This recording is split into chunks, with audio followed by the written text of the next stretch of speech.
Alright, this is a quick video to demonstrate how terrible this Turnigy 9XR transmitter is, especially compared to something like a Spectrum transmitter.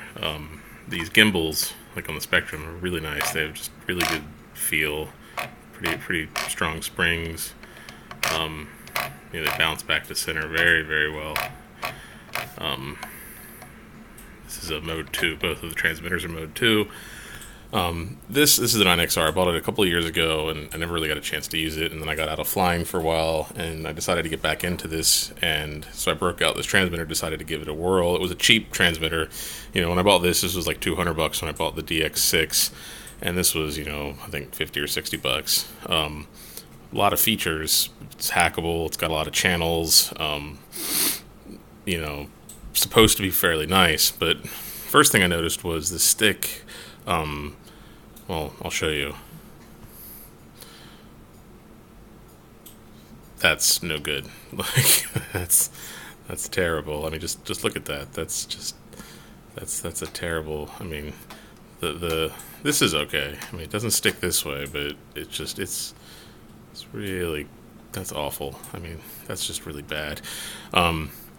So I opened it up, and the problem was there's actually a missing bracket, and so this whole thing didn't work right. So I printed a bracket on my 3D printer and tried to fix it, but it's really hard to get the bracket to fit correctly. It's a very tiny bracket, and this is the best I can get.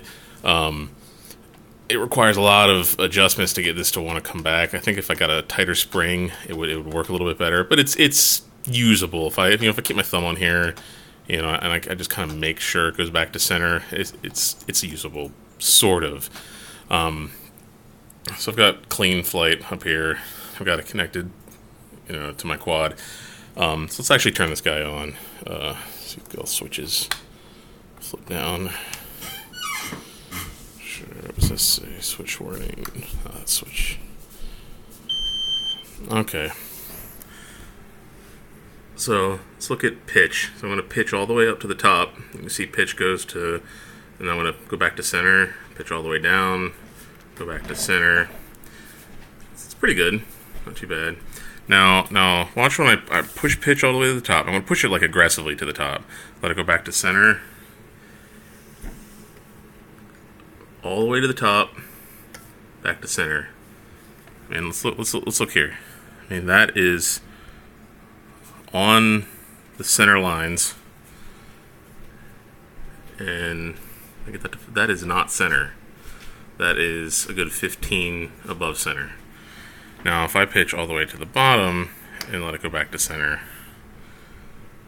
now we're good 8 or 10 below center. We're not even in the center anymore. And again, we're on center. You can see the little marks. We're on center. Pitch all the way up, let it go back to center. We're 10 to 15. Now if I jiggle it around a little bit, I go like this, I can get it back to center. Now it's, close, within 1 or 2. That's acceptable. But if I go all the way to the edge and down, sometimes it goes back to center. If I go all the way up and down, look at that, now we're 33 above. It's complete crap. I mean, the circuit board inside of here was poorly attached to the potentiometer. The whole gimbal is very loose. It's not tight. It requires, I tried to tighten it up. It was actually a lot worse. Like when I would take it to the top and go back to center, it would be like 75 or 80 off of center. I used some CA glue. I tried to tighten it all up, and that was about as best as I could get it. It was about 30 off of center randomly. Not always, so I have a dead zone of about 30. So it's usable, but it's not great. I already have a Tyrannus on order. So yeah, this is really not a very good stick. I switched it off of this one because actually this broke on this guy here, but I did fix it. I ended up going back and fixing the switch here, just simply because this was so bad, and then I ended up ordering the FR Sky guy. But I had this all nice and modded with my transmitter and stuff on the back, or receiver. So yeah, so the 9XR, not very good. I guess this is really a testament to you get what you pay for. So yeah, that's it. Thanks for watching.